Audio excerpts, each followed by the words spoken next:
Happy Thursday, everyone. Okay, so I've gathered some of the materials for this collage assignment, and I'm going to share some of them with you. So the first thing that it said is numbers. Unfortunately, some of my bigger rubber stamp sets don't have numbers, they're only letters. So if I go that route to use stamps, I'm going to have to use these little ones. So it's this really cool wooden box full of letters. And the cool part is, so my other bigger letters, they're all capital letters. So this set has capital letters and lowercase letters and all of the numbers and some punctuation. So this one's pretty comprehensive, but it's a lot smaller. So that's the trade-off. Let me get this back in here. There we go. But it's a really cool little set. So I have, okay, so this is the page I think I'm going to use because it said, one of the things was, I'm looking at the wrong one, graph paper or lined paper. So this page in my collage journal is graph paper. So I got that covered. Then for the stamps, I was looking at this deep blue ink pad, or I have this cool little, if it's still not dried out, I'll have to test it first. I have a cool little quad color pad that's really for Christmas. The colors are silver, which is kind of cool, red, green, and then I don't know, it looks like brown. I'm not sure why brown is a Christmas color, but that's what it is. So then it said an art scrap. Okay, so I saw this cool thing online. It was a like collage art mail club, okay, MAIL. And I was like, that's really cool because I already send a lot of my collage art in the mail, right, in the form of postcards. However, I joined and then a couple people were like, hey, I would love to exchange collage with you.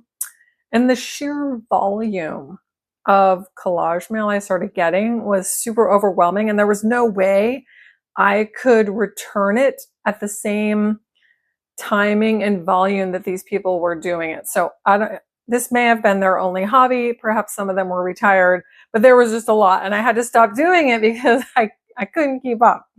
But one of the people who was sending me stuff, sometimes it was penis related, and it wasn't like obscene, but it seemed unnecessary. So one of the things in this assignment says an art scrap. And I have this beautiful, beautiful watercolor of a penis and a mushroom and a flower. Okay. So I'll try to use something out of this. It's so gorgeous. Like, how gorgeous is this painting? But like, why is there a penis in it? Come on. Just like, so yeah, these are some of the other envelopes. And sometimes, I mean, this one, there was a lot of stamping, so that's cool. But there this little tag, and then this, and then just a bunch of random papers. I mean, sometimes the people just put in a bunch of random stuff that was printed off. And so it was interesting, but again, I couldn't keep up with returning it, but just then I started accumulating all this stuff, and sometimes I would reuse it, but it's like, oh no, like this just is not sustainable. Okay. Then it says a book page or portion. Okay. So as we know, this came out of a book. This is the piece I didn't use of the flowers. And then this came out of the crocodile book, which I kind of love. It's a ceiling fan. So there's lots of random things that have come out of books. Oh, and then I thought maybe I could take this page that I was practicing my painting on and maybe take part of this. I think these are just descriptions of the images in the book. So lots of opportunities there. And then an old sticky note. So do they mean a sticky from an old pad of sticky notes? Do they mean an old sticky note that I wrote on?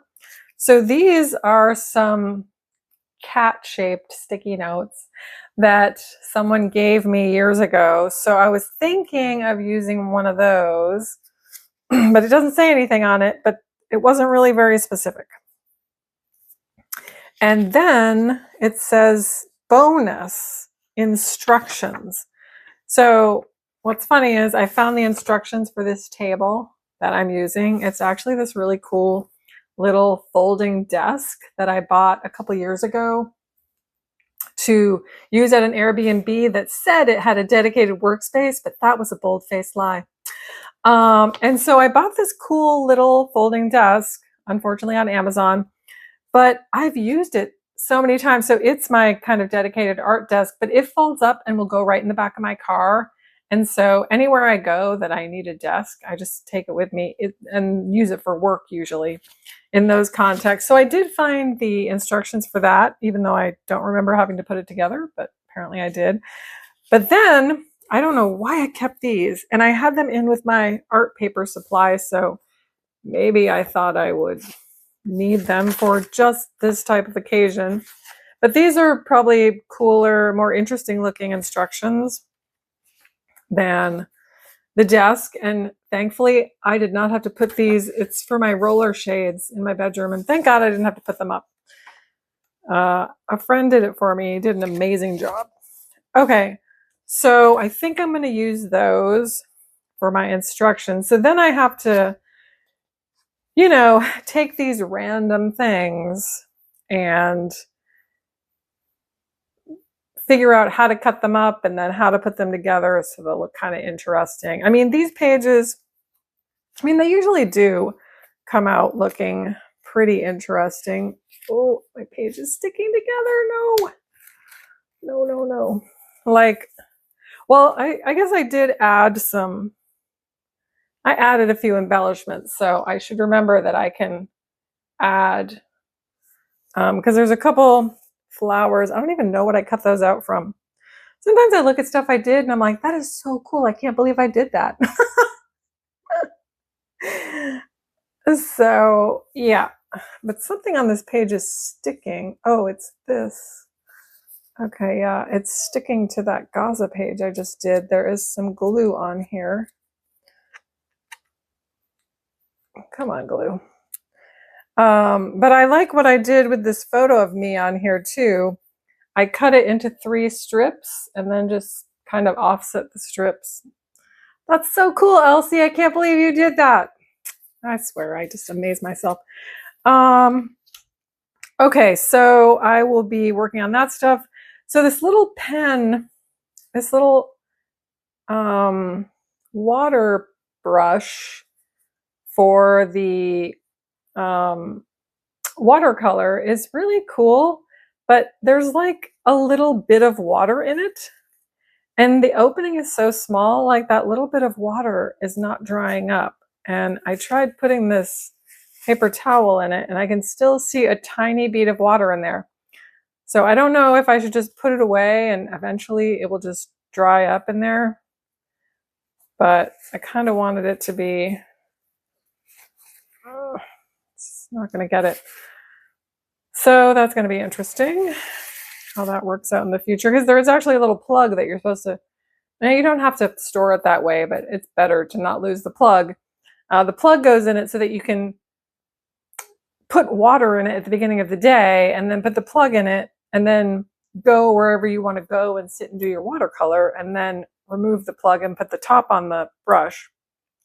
So it's super cool. I see it's not going to dry out very quickly. other than that, I'm just gonna, yeah, hopefully get this stuff cut up and ready for starting. Well, just so I can show you the cut up pieces and start to assemble. Okay, I need to stop this video because yesterday's was too long to upload. Thanks so much for staying tuned, and I'll see you tomorrow.